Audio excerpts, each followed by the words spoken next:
नमस्कार, स्वागत है आप सभी का हमारी इस खास पेशकश में। आपके साथ मैं हूं अपर्णा। और मोबाइल पर अलार्म रिमाइंडर जो भी सेट करना हो आप कर लीजिए, क्योंकि अब से सिर्फ 2.5 घंटे बाद आपको देखिए मेरे पीछे काउंटडाउन भी चल रहा है। न्यूज रूटीन पर होने वाला है हाथरस कांड पर बहुत बड़ा खुलासा। शाम 7 बजे हर झूठ का हम करेंगे पर्दाफाश। इसे देखने के बाद आपका नजरिया बदल जाएगा। हाथरस कांड की वो खबर जो अभी तक किसी ने नहीं बताई वो हम बताएंगे, और बताएंगे ही नहीं दिखाएंगे भी। हाथरस कांड की वो खबर जिसे आपको देखना चाहिए, क्योंकि सच्चाई सामने आएगी। अब 2.5 घंटे से भी कम का वक्त बचा है। जब से ये घटना हुई है तब से लेकर अब तक बहुत कुछ मीडिया और सोशल मीडिया पर चल रहा है, लेकिन आज शाम 7 बजे सबसे बड़े खुलासे के बाद इस खूनी कहानी का हर किरदार, जी हां हर किरदार बेनकाब होगा। किसने किसको क्या कहा, सब कुछ आज इस घटना के रेशे रेशे अलग कर देंगे। बस रिमाइंडर लगा लीजिए, भूलिएगा नहीं, अब से थोड़ी ही देर बाद शाम 7 बजे खुफिया कैमरे पर कैद हाथरस का सच हम बेनकाब कर देंगे आपके सामने। सिर्फ और सिर्फ न्यूज 18 उत्तर प्रदेश उत्तराखंड पर आप देख पाएंगे हाथरस कांड के सच का हर पहलू, क्योंकि हर परत को उधेड़ कर रख देगा ये सच, और हर किरदार का चेहरा आपके सामने होगा। बेनकाब चेहरा, झूठ की हर परत हट जाएगी और सच क्या है हाथरस कांड का वो आपके सामने आ जाएगा। इस खुलासे के बाद, जी हां अब से थोड़ी ही देर बाद जो ये खुलासा हम करेंगे, इस खुलासे के बाद हर किरदार आपको बदला हुआ दिखाई देगा। कहानी का हर ट्विस्ट खत्म हो जाएगा, क्योंकि कहानी पूरी तरह बेनकाब होकर आपके सामने होगी।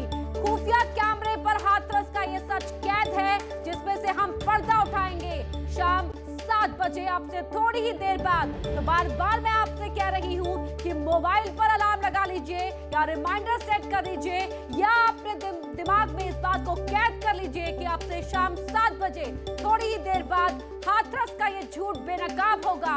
तमाम सोशल मीडिया की थियरी, तमाम किस्से कहानियां सब भूल जाएंगे आप, जब हम लेकर आएंगे ये सुपर एक्सक्लूसिव सच आपके सामने। तो इस वक्त हाथरस में क्या हो रहा है फटाफट ये भी जान लीजिए। पीड़ित परिवार को सुरक्षा बढ़ा दी गई है, उसके घर आने जाने वालों पर कड़ी निगरानी रखी जा रही है।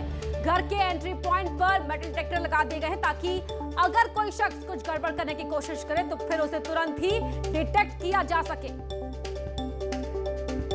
मौजूद हूँ पीड़िता के घर के पास। जिस तरह से आप देख सकते हैं कि यहाँ पर पूरी तरह से डिफेंस सिस्टम यहाँ पर लगाया गया है। मेटल डिटेक्टर की यहाँ पर मशीन लगाई गई है। सुरक्षा के मद्देनजर यहाँ पर पीड़िता के घर के बाद भारी फोर्स तैनात की गई है। आईबी इंटेलिजेंस के यहाँ पर कई जवान तैनात किए गए। जिस तरह से PFI के जुड़े होने की इस पूरे मामले में बात सामने आ रही थी, इंटरनेशनल फंडिंग की बात इस पूरे मामले में सामने आ रही थी। 50 करोड़ रुपये अकेले मॉरिशस से इस पूरे मामले को भड़काने के लिए फंडिंग की गई है। 50 करोड़ रुपये अतिरिक्त कई देशों से इस पूरे मामले में फंडिंग किए गए। उसके बाद से यहाँ पर लगातार से सुरक्षा व्यवस्था के इंतजाम जिला प्रशासन द्वारा किए जा रहे थे। जिस तरह से यहाँ पर CCTV कैमरे लगाए गए हैं पूरे यहाँ पर एरिया में। 8 CCTV कैमरे को लगाया गया है, जो 2 कैमरे लड़की के घर के अंदर है, बाकी के गैलरी के अंदर है। जो एक मुख्य गेट ये है, यहाँ पर मेटल डिटेक्टर मशीन भी जिला प्रशासन ने लगाई गई है। हर एक आदमी के आने जाने वाले की यहाँ पर पूरी तरह से मॉनिटरिंग की जा रही है। रजिस्टर में उनका नाम दर्ज किया जा रहा है। पूरी तरह से यहाँ पर उनकी चेकिंग की जा रही है। पूरी तरह से यहाँ पर पीड़ित परिवार के साथ सुरक्षा के मद्देनजर उनके साथ गनर उनको प्रोवाइड कराया गया। महिला पुलिसकर्मी भी वहाँ पर मौजूद है। पूरी तरह से उनके सुरक्षा के इंतजाम यहाँ पर किए जा रहे हैं। सुमित शर्मा, न्यूज 18 हाथरस।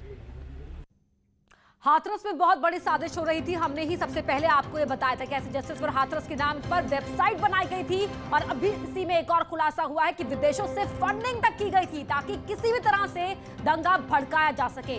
दंगे भड़काने के लिए 100 करोड़ की फंडिंग की तैयारी थी। ईडी की शुरुआती जांच में बड़ा खुलासा हुआ है, मॉरिशस से 50 करोड़ की फंडिंग की गई। यूपी में दंगे भड़काने की साजिश पर खुलासा हुआ है। हाथरस कांड को लेकर दंगा भड़काने की साजिश थी, किसी भी तरह से प्रदेश जल उठे, बस यही नापाक मंसूबा था। उत्तर प्रदेश में जातीय सांप्रदायिक दंगे की भी साजिश रची गई थी। यूपी के कई शहरों में दंगा कराने की पूरी प्लानिंग की गई थी, और 100 करोड़ तक इस पर लगाने के लिए तैयारी की गई थी। और ईडी की शुरुआती जांच में खुलासा हुआ है कि मॉरिशस से 50 करोड़ की फंडिंग की गई थी उत्तर प्रदेश के अलग अलग हिस्सों को दहलाने के लिए, सांप्रदायिक और जातीय हिंसा भड़काने के लिए। वे षड्यंत्र पे षड्यंत्र रचते जा रहे हैं, रोज नए षड्यंत्र को जन्म देना। आप सुन रहे होंगे इन सभी नमूनों के एक एक वक्तव्य, एक एक कृत्य जनता के सामने साफ गोई के साथ सामने आते हुए दिखाई दे रहे हैं। कोई कह रहा है फलानी जगह हम दंगा कराएंगे जाति के आधार पर, कुछ लोग उधर से मरेंगे, कुछ लोग इधर से मरेंगे, हमारे नेता आएंगे उसके बाद जाकर के राजनीति करेंगे। यानी एक गरीब की लाश पर राजनीति करने वाले इन चेहरों को पहचानिए तो देश के लिए और समाज के लिए कितनी विकृत सोच के साथ ये काम कर रहे हैं, कितनी बड़ी साजिश कर रहे हैं। जहां सरकार विकास कर रही हो, केंद्र सरकार लोक कल्याण के कार्य के साथ लगी हुई हो, कोविड-19 से जूझते हुए भी पूरी मजबूती के साथ एक एक कार्य जनता जनार्दन को समर्पित कर रही हो, वहां पर ये लोग षड्यंत्र कर रहे हो। किसी की साजिश को सफल नहीं होने देंगे, किसी गरीब के भविष्य के साथ खिलवाड़ करने की इजाजत किसी को नहीं देंगे। ये सभी षड्यंत्रकारी बेनकाब होंगे और बेनकाब होने के अलावा कानूनन कार्रवाई भी सख्ती के साथ ऐसे तत्वों के साथ हम लोग करेंगे जो लोग समाज के माहौल को खराब करके, समाज में जातीय विद्वेष पैदा करके, अराजकता पैदा करके, विषवमन करके विकास को अवरुद्ध करना चाहते हैं। ये विकास अवरुद्ध नहीं होगा। वो खुद कह रहा है कि राहुल गांधी आएंगे, वो खुद कह रहा है कि किस प्रकार से पूरा का पूरा माहौल सौहार्द बिगाड़ने का पूरा प्लान था। आप दो इधर से मरेंगे, दो उधर से मरेंगे, इस तरह का उसका वक्तव्य है। ये साफ है कि कांग्रेस जो है वो अपने कार्यकर्ताओं के माध्यम से, पीएफआई के माध्यम से, सीएफआई के माध्यम से कहीं ना कहीं और मीडिया के कुछ लोगों के कारण वो कहीं न कहीं उत्तर प्रदेश का माहौल बिगाड़ना चाहते थे। कि जितनी भी एसआईटीज अभी तक बनी हैं, अभी तक किसी भी एसआईटी की रिपोर्ट सबमिट नहीं हुई। केवल उस पूरे मामले को गुमराह करने के लिए, प्रदेश की जनता को गुमराह करने के लिए, हाथरस की बेटी को न्याय समय पे ना मिल पाए, इस पूरे केस को ट्विस्ट करने के लिए भारतीय जनता पार्टी ने पहले एसआईटी बनाई, फिर उसको आनन फानन में सीबीआई को रिकमेंड किया केस को, और अब अपनी ही बनाई हुई एसआईटी को जो 7 दिन के अंदर जिसे रिपोर्ट सबमिट करनी थी उसको भी 10 दिन का समय और दे दिया। मैं मानती हूँ ये पूरी तरह से गलत है, असंवैधानिक और छल है जनता के विश्वास के साथ, उस परिवार के विश्वास के साथ। गलत कामों के लिए अगर इंटरनेशनल फंडिंग हमारे देश के अंदर में आ रही है तो ये जिम्मेदारी सरकार की होती है, ये सरकार के तंत्र की जिम्मेदारी होती है कि इस तरह की फंडिंग हमारे देश में आने के पहले उसका पता लगा ले। अगर सरकार का तंत्र ये पता लगाने में नाकाम होता है समय से पहले, तो हमारे देश के लिए, हम सब के लिए चिंता का विषय होता है कि सरकार का तंत्र फेलियर है। सुर्खियां आती जा रही हैं। पहले मामला लगता था कि ये रेप कांड है और एक रेप है और जिसके पीछे विपक्षी दल जा रहे हैं, पर धीरे धीरे वहां जो गुत्थियां सुलझ रही हैं, जो वीडियो वायरल हो रहा है, जो वेबसाइट आ रही हैं और जो पीछे विदेशी फंडिंग के मामले लगातार खुलते हैं, इससे लगता है कि एक देशद्रोही साजिश है। ऐसी तमाम शक्तियां उस मामले में पीछे लगी जो देश में विघटन कराना चाहती, जाति दंगे कराना चाहती, जाति विद्वेष फैलाना चाहती, और इसमें वो पार्टियां हैं जो उत्तर प्रदेश और देश में यहाँ की जनता के द्वारा हाशिए पे लगा दी गई हैं। मुझे लगता है कि जांच में दूध का दूध और पानी का पानी हो जाएगा, और इन विपक्षी दलों में भी यदि साजिश में दोषी पाया गया तो राजनीतिक चरित्र कितना नीचे गिर चुका है इन पार्टियों का सत्ता हथियाने के लिए। 4 चरित्र और चेहरा इन विपक्ष का, कांग्रेस का और विपक्षी पार्टी जिनका भी नाम आएगा कि वो मिले हुए थे इस दुष्चक्र में, देशद्रोही ताकतों से, उनके चेहरे पर्दाफाश हो जाएंगे। आज जांच रिपोर्ट देनी थी, लेकिन सरकार के द्वारा 10 दिन का समय और बढ़ा दिया गया। यह दिखाता है कि भाजपा की सरकार किस तरीके से महिला विरोधी कृत्य कर रही है। दरिंदों और बलात्कारियों को बचाने में कोई कोर कसर छोड़ी नहीं जा रही। शुरुआत से आप देखें तो एफआईआर में देरी। कमाल उत्तर प्रदेश की सरकार है, कोई भी काम समय सीमा के अंदर पूरा नहीं कर पाती है।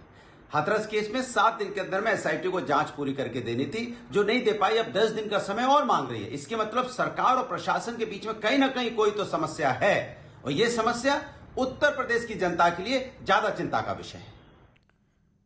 वहीं एसआईटी की समय सीमा बढ़ाए जाने के बाद एसआईटी एक बार फिर पीड़ित परिवार से मिलने पहुंची और एसआईटी ने पीड़ित के भाई से बात की। करीब आधे घंटे तक टीम ने बात की। बता दें कि एसआईटी की जांच 10 दिन के लिए और बढ़ा दी गई है।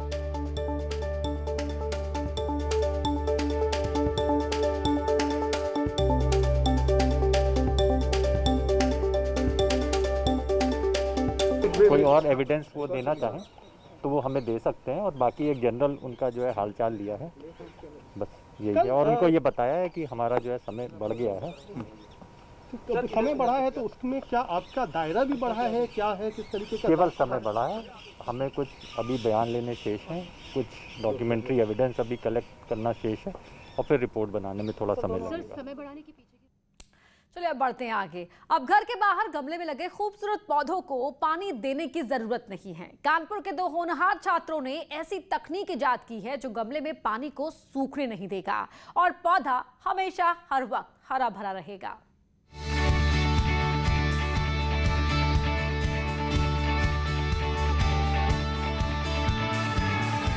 यकीन मानिए, इस गमले में लगे पौधे को कोई इंसान नहीं सींच रहा, बल्कि सूखी मिट्टी होते ही पानी अपने आप गिरने लगता है।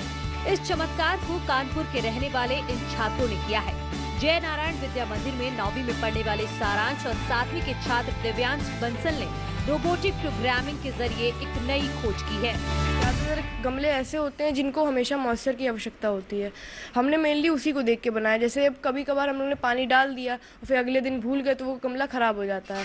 और अगर हम लोग ये डिवाइस वहाँ पे फिट कर देंगे तो वो गमला जल्दी ख़राब नहीं होगा।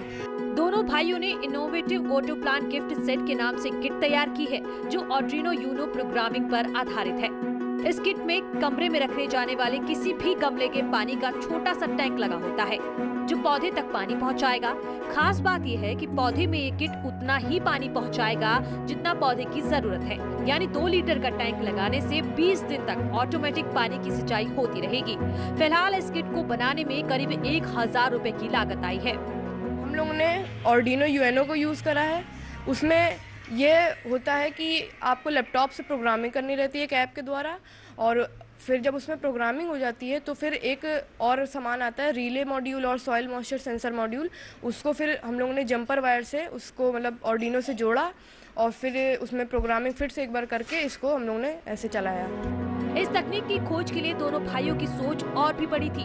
दोनों होनहार चाहते थे कि इस प्रोजेक्ट को किसानों के नाम समर्पित किया जाए, लेकिन खर्च ज्यादा होने की वजह से गमलों में पानी के लिए बना दिया। पहले तो हम लोगों का मोटिव ये था कि इसमें हम लोग किसानों की हेल्प कर सकें, मगर उसमें ज़्यादा खर्च आ रहा था, उसमें बड़ी पंप लगती है। इसलिए हम लोगों ने इसको सोचा कि जो पेड़ वैसे होते हैं कि जिसमें हर समय मॉइस्चर चाहिए होता है, उससे हम लोग बना लिया। विलेजर्स के लिए बनाए थे, तो फिर इसमें मतलब अगर विलेजर्स के लिए बनाते तो उसमें बड़ी मोटर लगती और रिले की पावर, तो फिर हम लोग इसको मतलब जो घर में एनवायरनमेंट बढ़ाने के लिए, अच्छा रखने के लिए इसको छोटे उसमें बनाए। इन होनहारों की सोच और खोज को आगे बढ़ाने के लिए इनके परिवार वाले भी पूरी शिद्दत से जुटे हैं। मैंने देखा तो मुझे बड़ा अच्छा लगा कि इन लोगों का दिमाग, और हम तो यही चाहेंगे कि आगे भी भविष्य में हमारे बच्चे जो भी इस तरह से करेंगे तो हम उनका पूरा सहयोग करेंगे। इन 2 भाइयों ने मिलकर पर्यावरण संरक्षण को बढ़ावा देने के लिए इस तरह की किट तैयार की है। अब इस किट को टिकर इंडिया अभियान के तहत निजी क्षेत्र की कंपनी के जरिए बाजार में उपलब्ध कराया जाएगा। कर रहा हूँ ऐसी कुछ कंपनी से, जैसे स्टेम रोबोट, एवाट्रॉन, कुछ कंपनीज हमारे साथ हैं कि वो इसको बल्क लेवल पे मैन्युफैक्चर करके लोगों के घर घर तक पहुँचाएं, क्योंकि ये आज के समय की ज़रूरत है। फिलहाल इन बच्चों के आविष्कार को बाजार में लाने के लिए निजी कंपनियों से बात चल रही है। जल्द ही नया ऑटो प्लांट गिफ्ट सेट बाजार में उपलब्ध होगा। पर्यावरण संरक्षण को बढ़ावा देने के लिए इन 2 शहर के होनहार स्कूल स्टूडेंट्स ने ऑटो प्लांट गिफ्ट सेट बनाया ताकि पर्यावरण बचा रहे। अब इनको भी इंतजार है कि कोई हाथ आगे आए और इनके सपनों को पंख लगाए। जर्नलिस्ट आशीष पांडे के साथ अमित गंजू, न्यूज़ 18 कानपुर।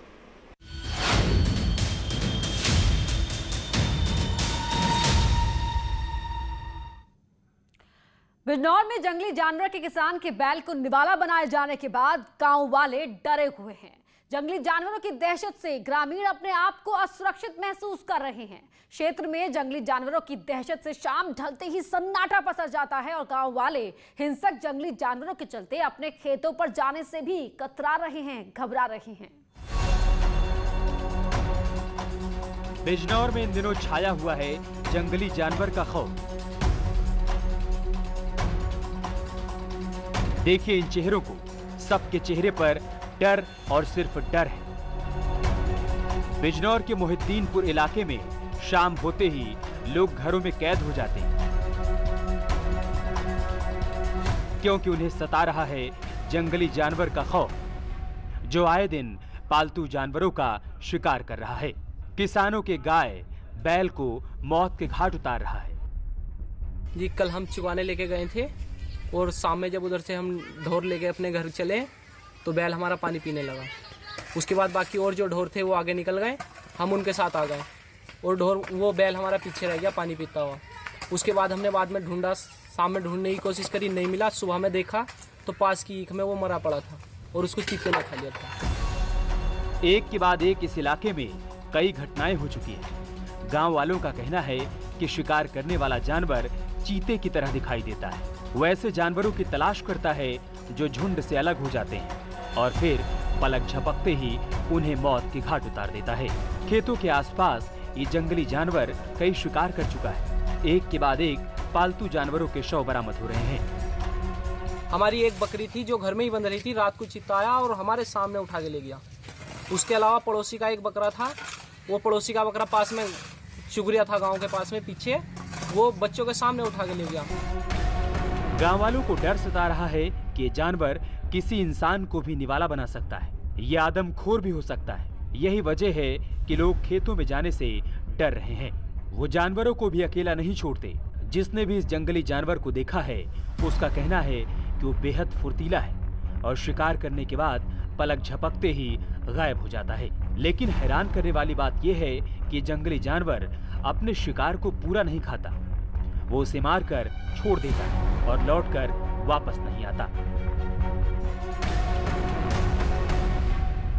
रात के वक्त गांव के लोग बाहर निकलने से डरते हैं। गांव वाले दहशत में हैं और प्रशासन से गुहार लगा रहे हैं। गुहार इस बात की कि इस जंगली जानवर को पकड़ा जाए, वरना किसी दिन ये जंगली शैतान किसी इंसान की भी जान ले सकता है। और यहाँ रुक रहे एक छोटे से ब्रेक के लिए जल्द लौटते हैं। योगी सरकार ने उत्तर प्रदेश में रिवर गेम्स की शुरुआत करने जा रही है। योगी सरकार इसकी शुरुआत धर्म नगरी वाराणसी में गंगा नदी में होगी। इस खेल में गंगा पुत्रों को वरीयता दी जाएगी।